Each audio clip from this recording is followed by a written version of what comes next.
પહેલા છે ને મને શું આંગળી આપી। સૌપ્રથમ એવા પરમ કૃપાળુ પરમાત્મા શ્રી કૃષ્ણના ચરણોમાં કોટી કોટી વંદન। અહીં ઉપસ્થિત ભવિષ્યના ભારતની બૌદ્ધિક સંપદા આદરણીય ગુરુજનો તેમજ તમામ વડીલોને સાવજરૂપી ખાંગુડા હરીશભાઈની સુપુત્રી ખાંગુડા હર્ષિતા કુમારીના સહર્ષ વંદન। આજે આ પ્રવેશોત્સવ દિન નિમિત્તે હું ડુંગરી માધ્યમિક શાળાની વિદ્યાર્થીની શિક્ષણ વિશે બે શબ્દો કહેવા માંગુ છું, જે તમે બધા શાંતિથી સાંભળો એવી મારી વિનંતી। કે કિતાબें सिखा रही है तो नींद आ रही है, कि किताबें सिखा रही है तो नींद आ रही है, जब जिंदगी सिखाएगी तब नींद उड़ जाएगी। આજે શિક્ષણનું એટલું મહત્વ છે કે શિક્ષણ વગર આપણી કાંઈ જ વેલ્યુ નથી। શિક્ષણ એ માનવીના વિચારોનું વ્યાપ વધારે છે, માત્ર પાઠ્યપુસ્તક પૂરતું સીમિત નથી।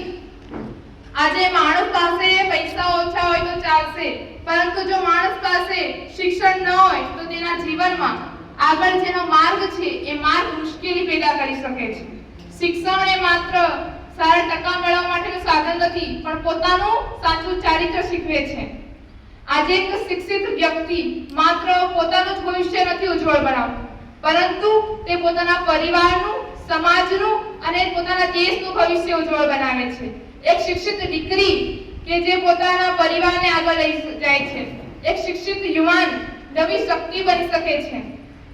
આજે આપણે 2026 ના અંદર જીવી રહ્યા છીએ અને આપણી આજુબાજુ નજર કરીએ તો સમજાશે કે શિક્ષણનું કેટલું મહત્વ છે।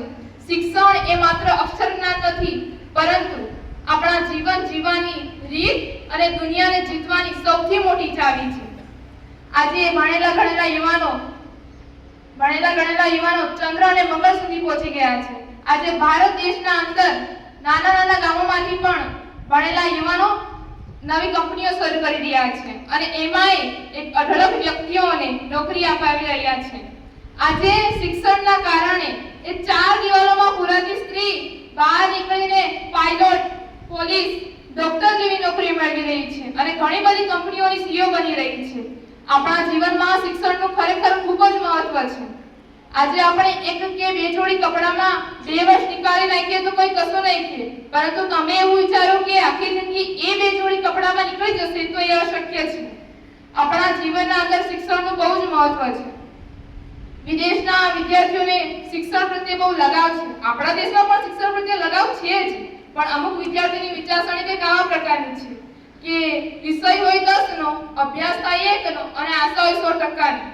જેટલું પરિશ્રમ કરશો તેટલું જ ફળ મળશે। પરિશ્રમ કરશો તો જ પરિણામ મળશે। જો પરિણામની ચિંતા કરી તો પરિશ્રમ રહી જશે, અને જો પરિશ્રમ કર્યો તો પરિણામ अपने आप આવી જશે। સફળ વ્યક્તિ પોતાના નિર્ણયોથી દુનિયા બદલી નાખે છે, પણ જ્યારે અસફળ વ્યક્તિ દુનિયાના નિર્ણયોથી પોતાને બદલી નાખે છે। આપણા જીવનના અંદર શિક્ષણનું ખૂબ જ મહત્વ છે।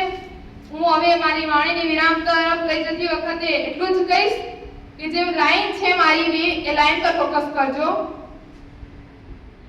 કે જો ઘરમાંથી ગરીબી કાઢવી હોય તો બેગમાંથી ચોપડા કાઢવા પડશે। અસ્તુ જય જય ભારત।